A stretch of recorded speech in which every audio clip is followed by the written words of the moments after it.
long you been riding? 3 months now. 3 months? About 3 months. Well, what's the make and model of your bike? It's a Kawasaki Z500. Okay. Is this your first bike? Yep. It is? Bike. Who taught you? My dad did when I was. Oh, he did. Okay. Yeah. What's your riding style?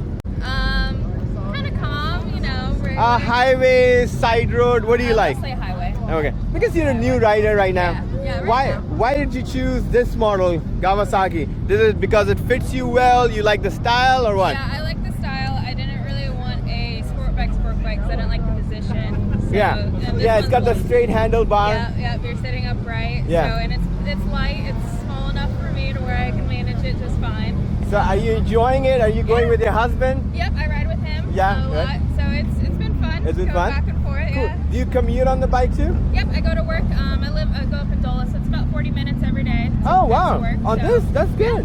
Yeah. Because that will give you a lot of experience, you Yep. know, Yep. braking and going on the Yeah, highway yeah, and it all that. definitely helps a lot. Yeah, good. Much more comfortable. So this is probably your first time coming here? It is. What do it you is. think? I like it. It's Like it? a lot of people. Yeah, Very yeah, different yeah. now. Yeah. Well, nice meeting you. Yeah, nice Ride meeting safe. you. You know what I mean? Yeah, Take it easy. bye. Bye bye.